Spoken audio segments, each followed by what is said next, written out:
Assalamu alaikum dear students, you are watching Learn English with Cab and today we are going to sort out the difference between who and whom. दो words हैं जी हमारे पास, who and whom. अच्छा, it's very simple to understand कि ये जो who होता है ये भी pronoun है और ये जो whom है ये भी pronoun है। बल्कि हम लोग ये कहते हैं कि ये जो who है ये सब्जेक्टिव केस है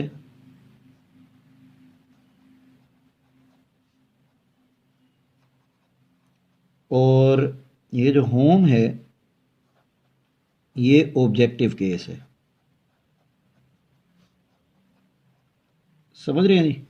तो जहाँ जहाँ पे हमें सब्जेक्ट चाहिए होता है वहाँ पे हम जनरली हु यूज़ करते हैं और जहाँ जहाँ पे हमें ऑब्जेक्ट चाहिए होता है वहाँ पे हम जनरली होम यूज़ करते हैं। लेकिन कुछ जगह ऐसी हैं जहाँ पर हम हु ऑब्जेक्टिव केस के तौर पर भी यूज़ करते हैं प्रेपोजिशंस वगैरह के बाद। ठीक है जी? तो पहले हम हु की एग्जांपल्स ले लेते हैं। हु की एग्जांपल में एक बड़ी कॉमन एग्जांपल आपने सुन रखी है, who the hell you are या are you. Who the hell are you. ठीक है जी? She wondered, she wondered who had sent the flowers.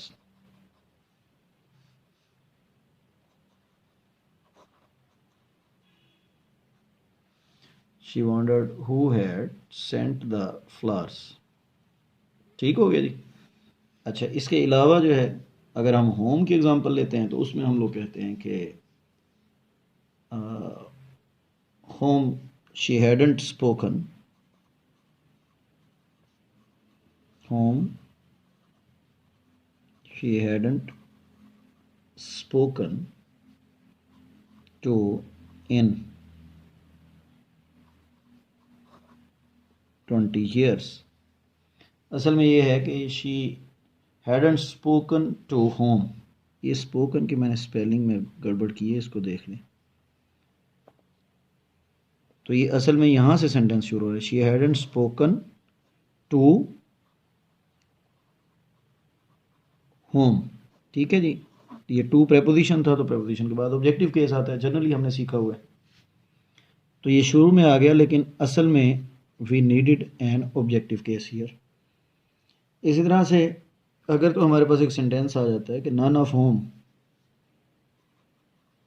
none of whom I had ever met before। तो यहाँ पे भी अब आपके पास ये नन ऑफ प्रेपोजिशन आ गया और प्रेपोजिशन के बाद ऑब्जेक्टिव केस आ गया। ठीक है जी? तो ये भी ऑब्जेक्टिव केस था लेकिन यहाँ पे हु जो है ये सब्जेक्टिव केस था, यहाँ पे भी ये सब्जेक्टिव केस था। ये तो इसका बड़ा सिंपल सा यूज़ है। इसके अलावा ना अगर आप फर्स्ट ईयर की हमारी बुक देखें उसमें हु डू यू रिप्रेजेंट एक क्वेश्चन किया था उस खातून ने, हु डू यू रिप्रेजेंट। तो असल में तो ये होना चाहिए था होम डू यू रिप्रेजेंट, यानी कि यू रिप्रेजेंट होम, ये असल में सेंटेंस है। ठीक है जी? लेकिन इसको हमने यहाँ पे ऑब्जेक्टिव केस के तौर पर लिया। इसी तरह से इफ़ आई से दैट,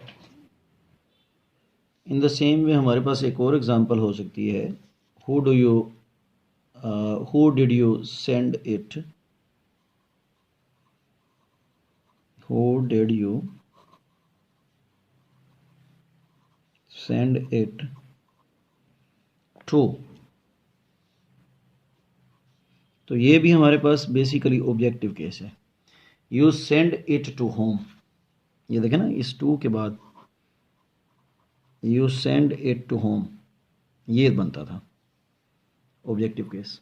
ठीक है जी? जिसको हम बिगिनिंग में ले आए तो ये हु लगा दिया जाता है। अच्छा, ये ना एक तो जो इंडियन बुक है हमारे पास, high school English grammar and composition, उसमें ये दिया हुआ है कि हु जो है ये ऑब्जेक्टिव केस के तौर पर भी यूज़ होता है।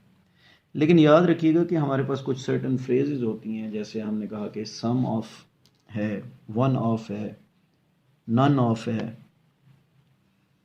समझ रहे हैं जी बात को?